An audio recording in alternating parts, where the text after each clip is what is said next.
Hello, it's the morning of January. I was going to say June. I'm waiting for the warm weather to come back. It's I don't know, about 8 degrees outside there, a little nippy.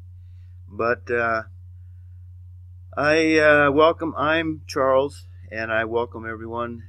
Hey, I was on Twitter. I had a Twitter account for quite a while, but I never used it. And I was on Facebook for a while, and then I quit that a couple years ago. And the reason I quit that there's always something about it that just didn't set right with me, and I wanted to show you what that is here on Twitter. I had a fellow here encourage me to get on Twitter and then be able to share some of my YouTube uploads,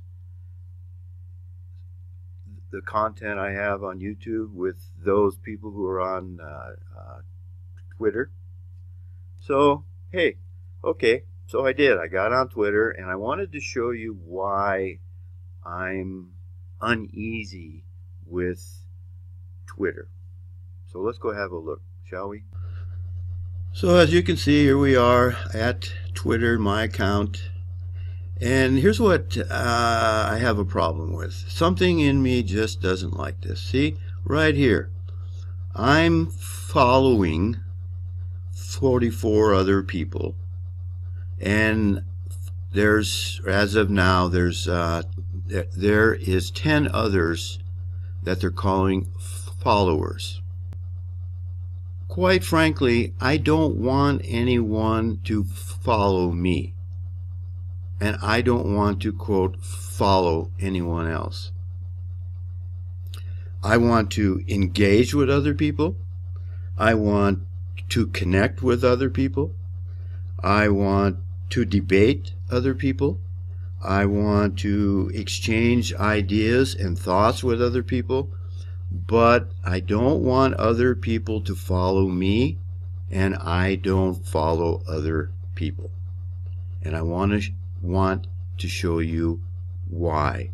I want to show you where I get that idea and that thinking as to why I'm opposed to people following me and me following other people. Before we go there, I want to show you why they could have used different words here. They could have said connect, and you're connected to, or engage with, or they're engaging with you, or what's another word? I think connect is a good word to use. You know, you look at any good thesaurus, and there's other words they could have used here. They could have said observing, observe and observing, or watching. I'm watching, and others are watching me. And I think with a little bit of thought, they could have come up with a different word here, a different adjective, or a different what's the word? Yeah, adjective. And I just don't like the idea that I got followers. I don't want you to follow me.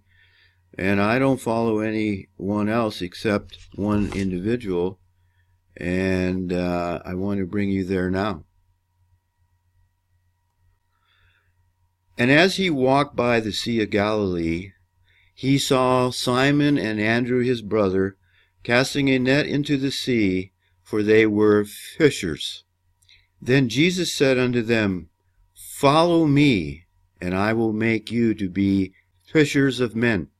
And straightway they forsook their nets and followed him. And then a little bit further on in Mark chapter 2, verse 14, and as Jesus passed by, he saw Levi the son of Alphaeus sitting at the receipt of the custom, and said unto him, Follow me. And he arose and followed him.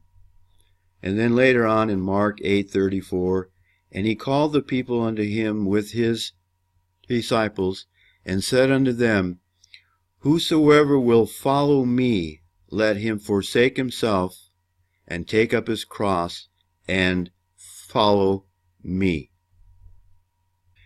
And let's look at one more in Mark chapter 10.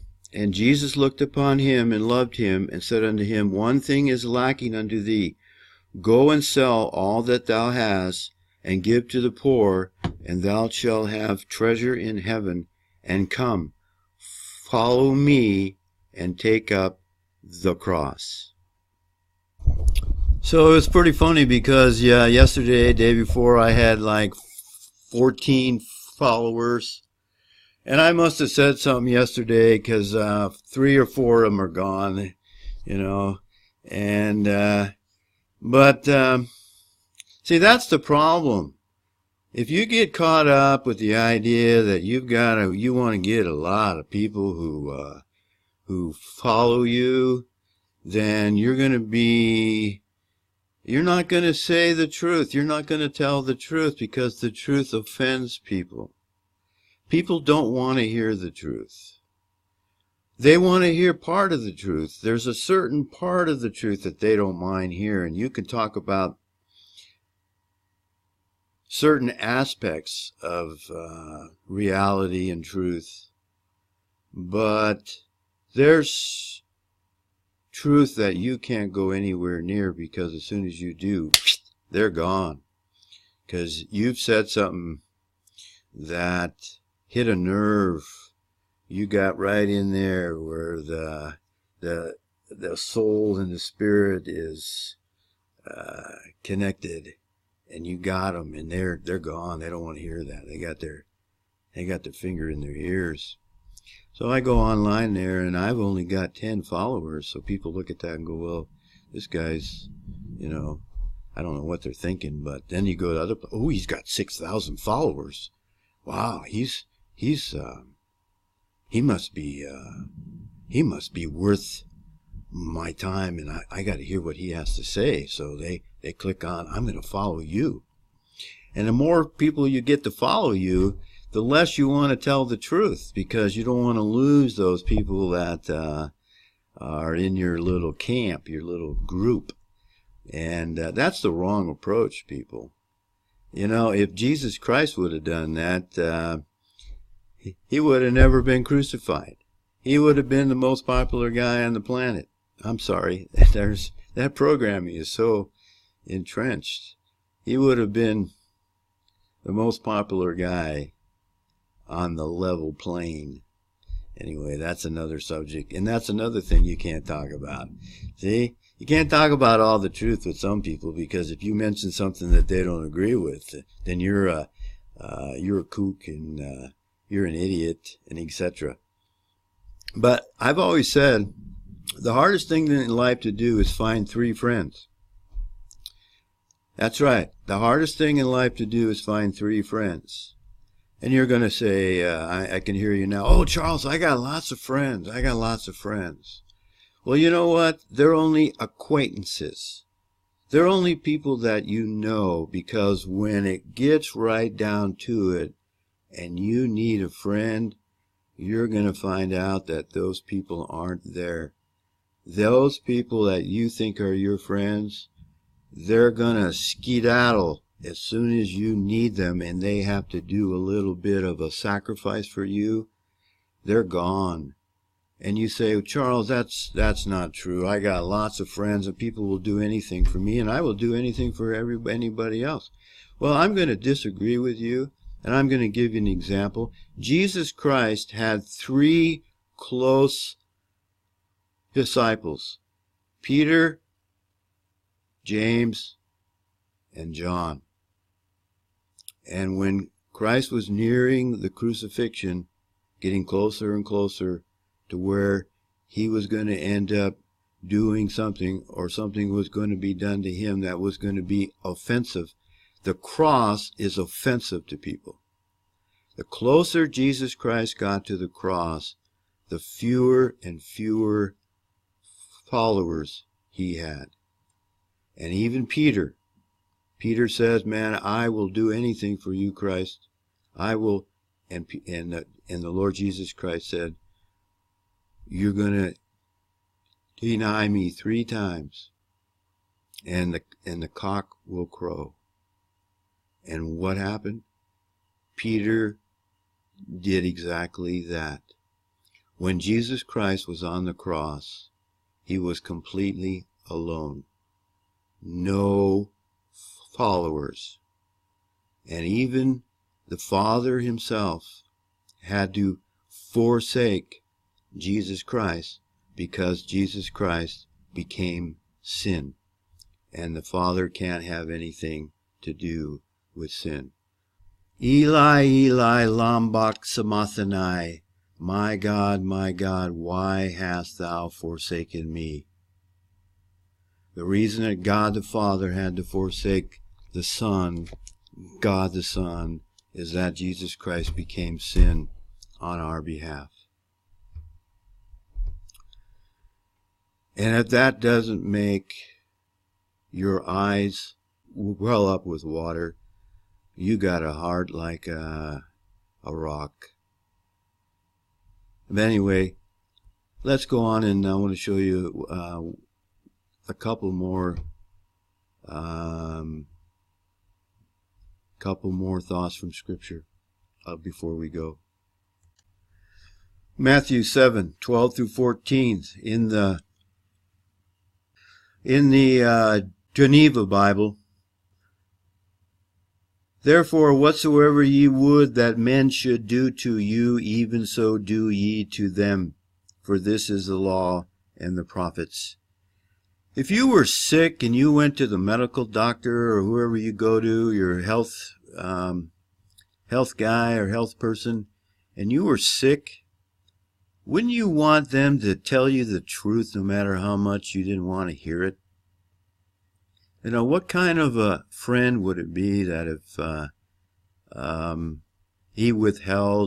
he refrained from speaking to you what he thought he should say? What kind of a friend would that be? You know, I think about it. How many times that you wish you would have said something to someone else, but you didn't because you didn't want to hurt their feelings or offend them. See, and that's where we've come today. We've come to the point where very few people can handle the truth, and they need a, quote, safe space. We call them now snowflakes, because any little truth or anything that upsets them, any words or any thoughts that there is contrary to what they think, they don't want to hear it. So they need a safe space.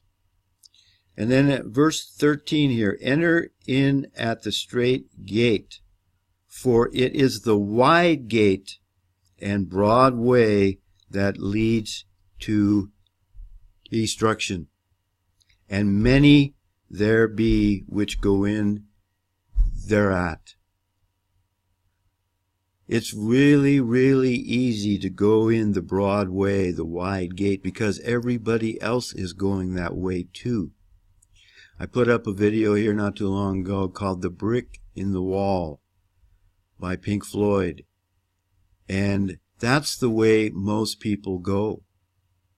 They want to be in the crowd. They feel comfortable with all the other sheep. And they don't want to be out there alone.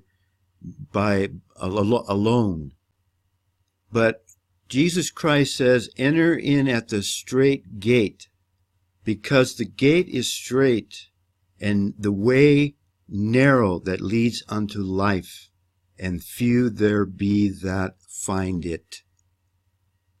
Few. Not many, but few. And I'll end up with this. We're in Hebrews 13:5 through 7, and the book of Hebrews was written to the Israelites who were not Jewish. Let that fact make a home in your heart, because that is the truth, and that's the truth that most people do not want to hear. The Jews are not the Israelites. But let's go on. Hebrews 13:5, let your conversation, let your manner of life be without covetousness, and be content with those things that ye have. For he has said, I will not fail thee, neither forsake thee, so that we may boldly say, the Lord is mine helper, neither will I fear what man can do unto me. No matter what, I know that I have a God that will not forsake me. I don't have to worry about him leaving or unfollowing me if I sin or I do something he doesn't like. He's going to gently push me back on the right track, on the right path, on the straight and narrow way, which is a very difficult way. If you look up that word straight, it means hard-pressed. It's not easy to follow Jesus Christ, and that's why so few people do. I thank you for watching.